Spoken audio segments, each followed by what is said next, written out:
Magandang araw guys. Ayan po guys, natapos na po yung aming pagkupra. Ayan po, nasunog pa dito yung ano namin. Hindi ko lang napakita nyo guys yung pagtanggal sa mga sa mga nyug. Dalawang sako lang. 4 na araw bago matapos dahil naglinis tayo eh. Kaya yun po. Ganyan po dito guys pag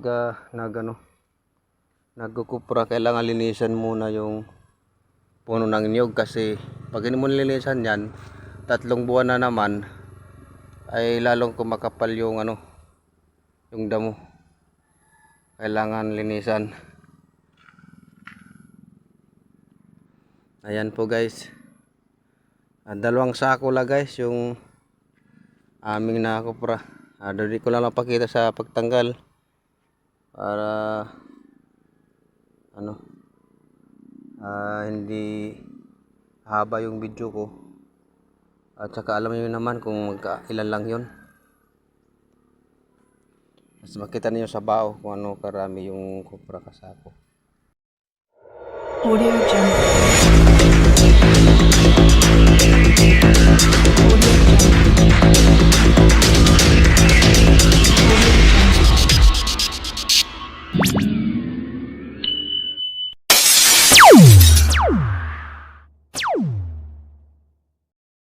Guys, at sa sunod naman 3 buwan ay magkupra naman dito. Pero talagang ang lakas ng apoy sa hapon. Baka sabihin naman ng DNR, uhulihin na naman yung kahoy dito.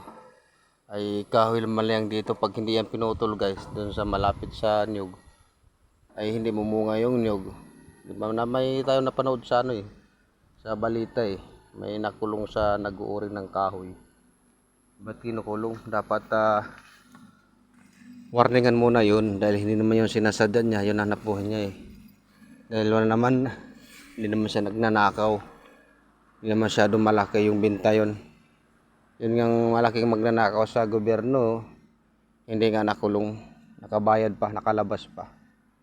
Yung talagang mga mahirap guys, pag nagkasala na hindi sinasadya, agad-agad dinahuli ng batas. Hindi naman yung kriminal, di ba? Dapat yun, kung sa sa barangay, unang offense, dapat babayaran lang muna siya kahit magkanong halaga or patawarin lang muna, no? Pag umulit pa, doon na siya hulihin sana, doon sana siya ikulong, no? Tutuman or hindi, talagang pinapakita lang sa batas na hindi magandang batas ng ating Pilipinas, no? Walang imbestiga muna, kulong agad. Hindi katulad ng mga may kaya dyan, lalo na itong ating mga nasa pamahalaan. Minsan lalayasan pang gobyerno hindi na huli-huli.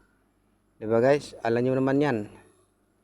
Tapos yung iba, mga senador pa, paulit-ulit na lang ang kaso, nakakalabas pa rin dahil mga mayaman sila. Tayong mga mahirap, parang ang batas ay hindi, sa isip ko lang parang hindi pantay. Parang sa mayaman lang ang batas. Pag ang mahirap magkasala, kahit kunting kimbot lang sala na hindi sinasadya, lalo sa hanap buhay tulad nito, di ba? Sasabihin, bakit kuno mong kahoy? At sasabihin natin, bakit sa inyo ba to? Di ba? Yan na may-ari. Naman to naka-tax dahil binabayaran naman tong tax ang lupa. Bakit huhulihin pa? Di ba? Ganyan talaga ang gobyerno Hindi natin malaman kung sino ba nagsabi ng katotohanan o yung bang mga tao pero niprotektahan nila o sila ba nagprotektor sa mga hindi magandang gawain, lalo na yung nandyan sa gobyerno, no? Talagang hindi natin maiwasan, kaya walang unlad ang Pilipinas. ng dahil rin sa sarili nating namumuno. Hindi naman lahat, pero mayroon talaga sadyang mayroong mga taong ganun na pinapairal lang kanilang kapangyarihan, lalo na po ang kanilang mga pera. Ayan guys, at nakita nyo yung natapos na namin ang aming kopra. Ayun, na-deliver na po, 2 sako. 22 ang kilo. Ang hirap naman yan. Murang-mura lang. Okay lang yun guys, basta importante may kikitain tayo. At yung siya nga pala guys, yung paghati ng pera guys, ikaw nagtrabaho ng pagod, hati kayo na may-ari. Okay na yun kaysa wala. Hatiin yung binta. Maganda hati lang. Sa mga gastos dito sa paghawan ay sa atin na.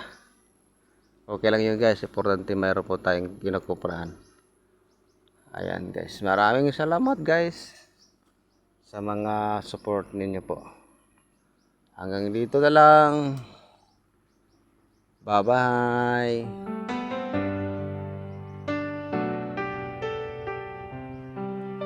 Kay bote man ang hawak.